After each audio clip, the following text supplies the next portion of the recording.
فرعون نے کہا اگر تم نشانی لے کر آئے ہو تو اگر سچے ہو تو لاؤ دکھاؤ۔ موسیٰ نے اپنی لاٹھی زمین پر ڈال دی تو وہ اسی وقت صریح اژدہا ہو گیا، اور اپنا ہاتھ باہر نکالا تو اسی دم دیکھنے والوں کی نگاہوں میں سفید براق تھا۔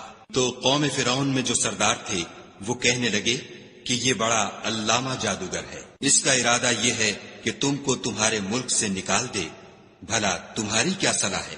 انہوں نے فرعون سے کہا کہ فی الحال موسیٰ اور اس کے بھائی کے معاملے کو موقوف رکھیے اور شہروں میں نقیب روانہ کر دیجیے کہ تمام ماہر جادوگروں کو آپ کے پاس لے آئیں۔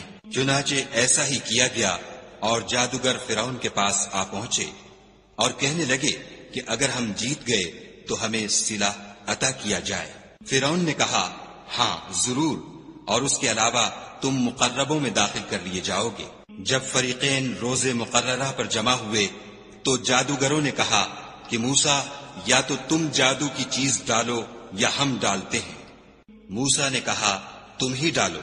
جب انہوں نے جادو کی چیزیں ڈالی تو لوگوں کی آنکھوں پر جادو کر دیا، یعنی نظر بندی کر دی، اور لاٹھیوں اور رسیوں کے سانپ بنا بنا کر انہیں ڈرا ڈرا دیا اور بہت بڑا جادو دکھایا۔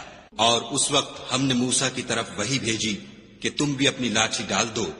وہ فوراً سانپ بن کر جادوگروں کے بنائے ہوئے سانپوں کو ایک ایک کر کے نگل جائے گی۔ پھر تو حق ثابت ہو گیا، اور جو کچھ فرعونی کرتے تھے باطل ہو گیا، اور وہ مغلوب ہو گئے اور ذلیل ہو کر رہ گئے۔ اور یہ کیفیت دیکھ کر جادوگر سجدے میں گر پڑے اور کہنے لگے کہ ہم جہان کے پروردگار پر ایمان لائے، یعنی موسیٰ اور ہارون کے پروردگار پر۔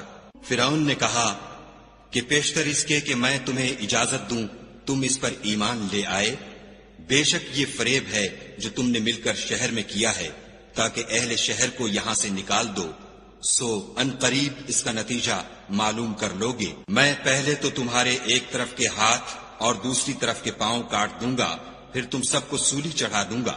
وہ بولے کہ ہم تو اپنے پروردگار کی طرف لوٹ کر جانے والے ہیں، اور اس کے سوا تجھ کو ہماری کون سی بات بری لگی ہے کہ جب ہمارے پروردگار کی نشانیاں ہمارے پاس آ گئیں تو ہم ان پر ایمان لے آئے۔